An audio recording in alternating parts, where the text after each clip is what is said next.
नमस्कार दोस्तों, मैं हूं दामिनी यादव और आप देख रहे हैं द वायर। ज़माना वहाँ से गुज़रेगा बार बार, जहाँ से गुज़रते वो ठहरा रह गया था। दोस्तों, अचानक मुझे दिल्ली में बैठकर मगध की याद आ गई। अब याद तो कहीं भी बैठकर कहीं को भी किया जा सकता है, और जब बात इतिहास को याद करके वर्तमान से जुड़े सरोकारों के प्रति सचेत होने की हो, तो इतिहास भी वर्तमान ही बन जाता है। वैसे भी जिस मगध की बात मैं कर रही हूँ, वो नई कविता आंदोलन के प्रमुख हस्ताक्षरों में से एक रहे श्रीकांत वर्मा जी की काव्यकृति है, जिनकी पुण्यतिथि 25 मई को होती है। और प्रतीकात्मक रूप में इस्तेमाल किए गए इस मगध की कविताओं में दुनिया के कई बीते और कई आज के मगध छिपे पड़े हैं। वैसे तो ये काव्यकृति कुछ पुरानी है और साल 1987 के साहित्य अकादमी पुरस्कार से नवाजी भी जा चुकी है। फिलहाल इस वक्त ख़ासतौर पर इस जिक्र की वजह बना मगध का राहुल सोनी द्वारा किया गया हिंदी से अंग्रेज़ी अनुवाद, जो कि इस वक्त पुनः प्रकाशित होकर आया है। इस किताब के महत्व के साथ साथ इसके अनुवाद, प्रकाशक और कुछ अन्य महत्वपूर्ण जानकारियों को आप दर्शक इस वीडियो के डिस्क्रिप्शन में विस्तार से देख सकते हैं। हालांकि इसमें सबसे दिलचस्प बात तो ये है कि श्रीकांत वर्मा जी द्वारा लिखी गई ये कविताएं 80 के दशक के उस कालखंड में लिखी गई हैं जब सत्ता और व्यवस्था दोनों करवट बदल रही थी। और उससे भी ज़्यादा दिलचस्प बात तो ये है कि श्रीकांत वर्मा जी खुद भी इसी सत्ता और व्यवस्था के नज़दीक रहकर, उससे जुड़े रहकर भी इससे सवाल उठाने से नहीं चुके। अब अगर श्रीकांत वर्मा जी के तेवरों की एक झलक देखनी हो तो ज़रा उनकी इन कविताओं में देखिएगा। एक कविता है उनकी, कौशल में विचारों की कमी है। महाराज बधाई हो, महाराज की जय हो। युद्ध नहीं हुआ, लौट गए शत्रु। वैसे हमारी तैयारी पूरी थी। 4 अक्षौहिणी थी सेनाएं, 10 सहस्त्र अश्व, लगभग इतने ही हाथी। कोई कसर न थी। युद्ध होता भी तो नतीजा यही होता, ना उनके पास अस्त्र थे, ना अश्व, ना हाथी। युद्ध हो भी कैसे सकता था? निहत्थे थे वे। उनमें से हरेक अकेला था और हरेक ये कहता था, प्रत्येक अकेला होता है। और जो भी हो, जय ये आपकी है, बधाई हो। राजसूय पूरा हुआ, आप चक्रवर्ती हुए। वे सिर्फ कुछ प्रश्न छोड़ गए हैं, जैसे कि ये कौशल अधिक दिन नहीं टिक सकता, कौशल में विचारों की कमी है। दोस्तों, इसी मगध में उनकी एक और कविता है, हस्तक्षेप। अब ज़रा एक बानगी इस कविता की देखिए। कोई चीखता तक नहीं इस डर से कि मगध की शांति भंग ना हो जाए। मगध को बनाए रखना है तो मगध में शांति रहनी ही चाहिए। मगध है तो शांति है। कोई चीखता तक नहीं इस डर से कि मगध की व्यवस्था में खलल ना पड़ जाए। मगध में व्यवस्था रहनी ही चाहिए। मगध में न रही तो कहाँ रहेगी? क्या कहेंगे लोग? लोगों का क्या? लोग तो ये भी कहते हैं, मगध अब कहने को मगध है, रहने को नहीं। कोई टोकता तक नहीं इस डर से कि मगध में टोकने का रिवाज न बन जाए। एक बार शुरू होने पर कहीं नहीं रुकता हस्तक्षेप। वैसे तो मगध निवासियों कितना भी कतराओ, तुम बच नहीं सकते हस्तक्षेप से। जब कोई नहीं करता, तब नगर के बीच से गुजरता हुआ मुर्दा ये प्रश्न कर हस्तक्षेप करता है, मनुष्य क्यों मरता है? तो दोस्तों, ये थी श्रीकांत वर्मा जी के तेवर की एक झलक, और इस झलक से आपने अंदाज़ा लगा लिया होगा कि वो मगध कहीं भी हो सकता है और वो वक्त कोई भी हो सकता है। चलिए बात के इस सिलसिले की कड़ी को आगे बढ़ाते हैं। इस बात से तो दोस्तों आप भी वाकिफ़ ही होंगे कि अभी भी काफ़ी लोग किसी मूल साहित्यिक कृति के अनुवाद को मूल से कमतर आंकते हैं।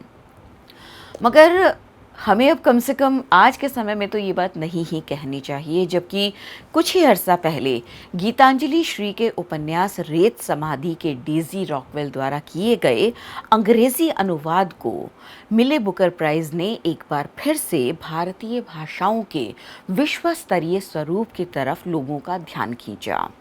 इससे पहले गुरुदेव रविंद्रनाथ टैगोर की गौरवशाली कृति गीतांजलि को मिले नोबेल पुरस्कार और उससे जुड़े तथ्यों की कहानी से भला कौन साहित्य प्रेमी परिचित नहीं होगा। उसके बाद भी ऐसा तो नहीं है कि विश्व स्तरीय लेखन की हमारे यहाँ कोई कमी रही है, बस भाषा की बाधा के चलते कई अनमोल और महत्वपूर्ण भारतीय साहित्यिक कृतियाँ आज भी दुनिया जहान की नज़रों से आने से चूक जाती हैं। ऐसे में जब राहुल सोनी श्रीकांत वर्मा जी की उन कृतियों का अंग्रेजी अनुवाद सामने लाते हैं तो उसकी सराहना और चर्चा तो बनती है। तो आइए श्रीकांत वर्मा जी और उनकी कालजयी कृति मगध को याद करते हुए अपनी इस बातचीत में शामिल करते हैं राहुल सोनी को, जो कि एक सशक्त अनुवादक और संपादक होने के साथ साथ खुद भी बेहतरीन लेखक हैं और मगध के अलावा भी अशोक वाजपेयी, पंकज कपूर और गीतांजलि श्री जैसे महत्वपूर्ण लेखकों की कृतियों का अनुवाद कर चुके हैं। तो राहुल सोनी जी, सबसे पहले तो आपका बहुत बहुत स्वागत है द वायर पर। It's a pleasure to be here. मैं शायद हिंदी और अंग्रेजी दोनों में शिफ्ट करता रहूँगा। कोई बात नहीं, क्योंकि आपने अनुवाद भी हिंदी से अंग्रेजी तक का किया है तो दोनों में ही स्वागत है, बाकी मतलब हिंदी तो हिंदी है। अच्छा राहुल जी, क्योंकि इस बातचीत की वजह ही क्योंकि श्रीकांत वर्मा जी की किताब मगध है और बतौर अनुवादक सबसे पहले तो मैं आपसे यही जानना चाहूँगी कि इस महत्वपूर्ण कृति के अनुवाद के दौरान क्या बातें आपको ख़ास तौर पर महसूस हुई?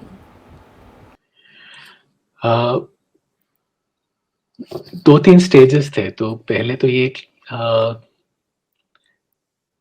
10 साल पहले एक इसका पुराना एडिशन आया था एक स्मॉल प्रेस से, और उससे लगभग 5 साल पहले मैंने अनुवाद इसको पढ़ना चालू किया और तुरंत ही मुझे लगा कि अनुवाद करना चाहिए। अ, और तब तब ये मेरा पहला अनुवाद है। इससे पहले I haven't done anything in the field of translation. इसके बाद खूब सारा किया, वो अलग बात। पर तब मेरे दिमाग में ये बात नहीं थी कि मैं अनुवाद कर रहा हूँ। मैं अंग्रेजी में लिखता हूँ, और मुझे ऐसा लगा कि श्रीकांत वर्मा के मगध में कई ऐसी बातें हैं जो मैं सीख सकता हूँ, जो मैं अपने लेखन में लाना चाहता हूँ, और मुझे बस ये कोशिश करनी थी कि उसको अंग्रेजी में लाऊं। तो अनुवाद करने का एज सच एजेंडा नहीं था। बस इरादा ये था कि मैं सीखूं इससे कुछ। और सबसे पहले तो वही था जिसको हम वॉइस कहते हैं। बहुत ही स्ट्राइकिंग वॉइस है, बहुत ही एक लिमिटेड वोकैबुलरी के साथ जिस तरह से रेपिटेशंस को यूज करके एक एक रिदम और एक बहुत हॉन्टिंग सा एटमॉस्फेयर जो क्रिएट किया है इस पूरे सीक्वेंस में श्रीकांत जी ने, that I think is what stood out for me the most when I first read it शुरुआत में। और उसी को मैंने कोशिश की कि मैं ला सकूं अंग्रेजी में। जैसे जैसे पढ़ता गया और पढ़ते खुलती गई। और क्योंकि इतना लंबा समय बीत चुका है, मैंने शायद अनुवाद करना चालू किया था 2008 के आसपास। 2013 में पहला एडिशन छपा इसका, और उसके बाद 10 साल और अब बीत चुके हैं। बहुत कुछ बदल गया है अपने अपने देश में, अपने एनवायरनमेंट में। एंड जिस काइंड ऑफ सिचुएशन में श्रीकांत जी ने ये लिखा था, perhaps it has become more relevant again for us to listen to what these poems are saying. Rahul ji, Magadh का जो आपने हिंदी से अंग्रेज़ी अनुवाद किया है, जो कि पर्सनली मैंने पढ़ा है, और मैं कह सकती हूँ कि जी। वाकई मतलब शब्दों का अनुवाद नहीं हुआ बल्कि आत्मा का अनुवाद हुआ है। तो बहुत खूबसूरती से आपने ये काम किया है, ये मैं अपनी पर्सनल रीडिंग के बिहाफ पर कह रही हूँ। और बेशक आपने मगध का जो हिंदी से अंग्रेज़ी अनुवाद किया है, इसके ज़रिए दुनिया के एक बड़े हिस्से को भारतीय साहित्यिक कृतियों से जुड़ने का एक और सुनहरा मौका मिल रहा है, मगध जैसी कृतियों से जुड़ने का मौका मिल रहा है। फिर भी क्या आपको नहीं लगता कि भारतीय भाषा के साहित्य को विदेशी भाषाओं में ट्रांसलेट किए जाने को अभी भी बहुत गंभीरता से नहीं लिया जाता है? अभी भी इसके सामने बहुत सारी चुनौतियां हैं, मतलब इसके साथ जितना जस्टिस होना चाहिए उतना नहीं हो पाता। बिल्कुल, बिल्कुल सही कह रहे हैं आप। और मैं इसमें बतौर पब्लिशर भी अ अ, दखल कर सकता हूँ, because my day job is with HarperCollins, and I publish the literary list over there, which also includes translations. Um, तो ये तो मैं कह सकता हूँ, भारत में इंटरेस्ट बढ़ रहा है अनुवाद में, अंग्रेज़ी के अलावा भारतीय भाषाओं से अनुवाद में। क्योंकि कहानियाँ जो हमें अंग्रेज़ी में मिलती हैं, those are stories largely of a very urban, very privileged uh, people or characters or backgrounds. Uh, उसके अलावा भी बहुत कुछ है, इतना बड़ा देश है, इतने इतने तरह के लोग हैं, इतने तरह-तरह की जगहें हैं। बहुत सारी कहानियाँ और हैं जो हमें अंग्रेज़ी में नहीं मिलती, तो हमें अनुवाद से ही वो देखने को मिलेगी। Um, but the sad truth is that there isn't that much interest, I think, even now, south Asia से जो राइटिंग है उसमें। बुकर, इंटरनेशनल बुकर भले ही इस साल एक तरफ गीतांजलि जी को मिला, एक तरफ शेहान को मिला, दोनों ही साउथ एशिया से हैं। That hasn't necessarily translated into more of an interest in the West or in global reading uh, towards writing from the country or the region rather. Um, and I guess a lot of that has to do with also just political power dynamics and where the nation figures in the imagination of the other countries. Rahul ji, हमारी बहुत सारी कृतियाँ अभी भी ऐसी हैं जिन्हें हम कह सकते हैं कि विश्व स्तर की हैं, लेकिन विश्व की आंखों तक पहुंच नहीं पाई हैं। अब जैसे बहुत पहले की अगर हम बात करें तो गीतांजलि का अनुवाद रविंद्रनाथ टैगोर जी ने खुद किया था और वो दुनिया के सामने पहुंचा और उसकी कहानी दुनिया जानती है। फिर गीतांजलि श्री जी का किस्सा तो अभी हाल का ही है कि रीत समाधि को अनुवाद के ज़रिए दुनिया के दरवाजे पर दस्तक देने का मौका मिला और पाठकों का एक पूरा समंदर उनको पूरे विश्व में मिला। लेकिन अभी भी बतौर प्रोफेशनल ट्रांसलेशन हिंदी पब्लिकेशन में या भारतीय भाषाओं के पब्लिकेशन की इंडस्ट्री में आप किन ज़रूरी बदलाव की ज़रूरत महसूस करते हैं? क्योंकि ये तो बहुत कहा जाता है कि हमारे यहाँ पर पता नहीं क्यों इतने नए विषय नहीं होते जैसे अंग्रेज़ी या दूसरी विदेशी भाषाओं में मिल जाते हैं, जबकि आपको भी और किसी भी सजग पाठक को ये मालूम होगा कि भारतीय भाषाओं में ना तो विषयों की कभी कोई कमी रही, ना उस स्तर की रचनाओं की। तो वो कौन सी ज़रूरी बदलाव हैं जिसके ज़रिए दुनिया को और अपने देश को भी ये बताया जा सके कि हमारे यहाँ वाकई न सिर्फ हिंदी में बल्कि दूसरी भारतीय भाषाओं में भी क्या और किस स्तर का रचा जा रहा है? वो कौन से बदलाव हैं, इस पर मैं आपकी टिप्पणी चाहूँगी। सबसे ज़रूरी, और इसमें समय लगेगा, सबसे ज़रूरी तो यही है कि जो quality of translation, I think बहुत समय से बहुत चैलेंजेस रही है इस बारे में, आई थिंक, एंड बदल रहा है धीरे-धीरे। I think now we have a larger number of much better equipped translators working from all the various languages. कुछ भाषाओं से ज़्यादा है, कुछ भाषाओं से कम है, ये तो I mean, we are in a situation where we're dealing with so many languages and so many kinds of writing. Inevitable है कि एकदम बैलेंस्ड तो रिप्रेजेंटेशन नहीं मिलेगा। पर आई थिंक सबसे पहले यही कि ट्रांसलेशन की क्वालिटी हमें इम्प्रूव करनी होगी। दूसरा है कि as writers and publishers somehow we are not able to reach the correct uh, editors or readers, और इंटरफेस और कम्युनिकेशन का एक कुछ गैप है I think, which we need to try and remedy, just figure out the right people to reach out to, uh, the right venues where we can publicize what we are doing. This is also, I think, ये भी एक long term चीज ही रहेगी, but small steps, I think, and something like these Booker prizes might be a little step in that direction as well, कि इधर भी कुछ ध्यान देने योग्य चीजें हैं। हाँ, क्योंकि हमने ये भी देखा जैसे कि आप कह रहे हैं कि सबसे पहले तो अनुवाद का स्तर ही मतलब उस जगह पर होना चाहिए कि मतलब किसी कृति के साथ इंसाफ किया जा सके।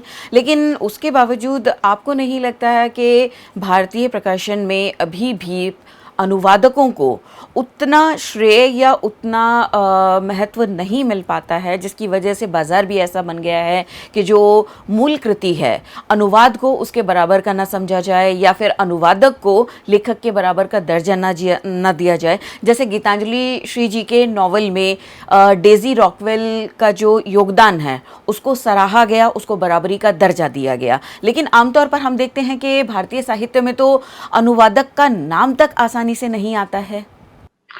Actually, I will beg to differ on this. I think Bharat में कम से कम भारत में अंग्रेजी पब्लिशिंग में हम बेहतर कर रहे हैं दुनिया की कई जगहों से, just in terms of giving the translator credit, in terms of a more equal rights and payment distribution. जैसे हार्पर की बात कर सकता हूँ, and all the major publishers in India, I think, they split royalties, they split advances half and half usually between the author and translator. Most Indian publishers give cover credit to the translator, cover पे front cover पे नाम होगा अनुवादक का भी। तो इन चीज़ों को लेके तो आई थिंक ज़्यादा सजग हैं हम कई जगहों से दुनिया के। रही बात रीडरशिप की, रीडरशिप बहुत छोटा है, given the size of our country, readership तो बहुत ही छोटा है लिटरेचर के लिए भारत में। That is always a challenge, just in terms of then getting books the right kind of attention, the right amount of attention, and also in terms of just financially making these things more lucrative, let's say. Rahul ji, Magadh की तरफ ही लौटती हूँ कि इस किताब को आपने पहली बार पढ़ा और पहली बार पढ़ते ही आपको कुछ ऐसा महसूस हुआ जो आपने कहा कि आप अपने लेखन में भी चाहते हैं, जो आज भी उतना ही समसामयिक है। तो क्या है वो, मैं आप ही के शब्दों में थोड़ा और जानना चाहूँगी इस बारे में, जो कि श्रीकांत वर्मा की प्रासंगिकता आज भी उतना ही बनाए रखता है जितना कि वो नई कविता के आंदोलन के समय मतलब था। दो चीजें हैं, एक तो भाषा के स्तर पे, और जो आई थिंक नई कविता की खास बात तो ये थी ही कि a much more cleaner, clearer diction, बोलचाल की भाषा की तरफ ले जाना, ज़्यादा अलंकृत नहीं हो भाषा, ये सब बातें तो थी ही। मगध में श्रीकांत जी ने उससे भी आगे बढ़कर कुछ किया है, and I think that for me is just the repetition and the rhythm, and how you can with a very limited vocabulary still make poetry that is as powerful as anything else out there. भाषा के स्तर पे ये रहा। और फिर जो बात वो कह रहे हैं अ, और वो है the whole sequence uh, is about the ways of power uh, and of civilizations. Uh, उतार चढ़ाव जो होता है उसका जो साइक्लिकल नेचर होता है इस उतार चढ़ाव का uh, uh, चीजें आएंगी they will reach their zenith, then they will decline, and this whole cycle will keep repeating, and there's nothing anyone can do which will change that. um, और ये जो जो ह्यूब्रिस होता है पावर का और जो एरोगेंस होता है कि नहीं हम तो सब कुछ है और हम हमेशा रहेंगे, that is bound to fail at some point, and that is what Verma keeps talking about through these poems. uh, that very existential, I think, understanding of history, that resonates very, very much for me, and that is what makes it, I think, relevant for us. Rahul ji, कविताओं की बात हो और सिर्फ बात होकर रह जाए तो कुछ सूखा सूखा सा लगता है, और आपने मगध जैसी कविताओं को पढ़ते हुए उसका अनुवाद करते हुए अनुवाद का एक नया सिलसिला शुरू किया था। तो मुझे खुशी होगी अगर आप मगध से अपनी पसंद की कोई कविता पढ़कर हमारे दर्शकों को सुनाना चाहें। मगध से ही जो भी आपको अच्छी लगे। अच्छा जी।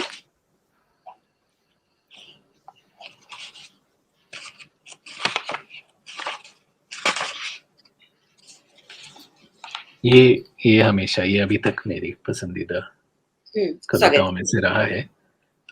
हिंदी में इसका शीर्षक था अवंती में अनाम, और ये this I've translated as nameless in Avanti. Will it make a difference if I say, I'm not from Magad, I'm from Avanti? Of course it will. You'll be taken to belong to Avanti. You'll have to forget Magad. And you will not be able to forget Magad. You'll live your life in Avanti without knowing Avanti. Then you'll say, I'm not from Avanti, I'm from Magad, and no one will believe you. You'll cry, it's true, I'm from Magad, I'm not from Avanti, and it will make no difference. No one will believe you are from Magad. No one will recognize you in Avanti. क्या बात है, बहुत खूबसूरत। राहुल सोनी जी, आपका जितना शुक्रिया अदा किया जाए कम है। आपने अपनी कीमती वक्त से हमारे लिए वक्त निकाला, इसके लिए हम तहे दिल से आपके शुक्रगुजार हैं। हमसे बातचीत के लिए बहुत बहुत शुक्रिया। Thank you for having me. The wire के और वीडियोस देखने के लिए सब्सक्राइब करें और बेल आइकन पर क्लिक करें। स्वतंत्र पत्रकारिता की आर्थिक मदद करने के लिए डिस्क्रिप्शन में दिए गए लिंक पर जाएं और अपनी राशि चुनें।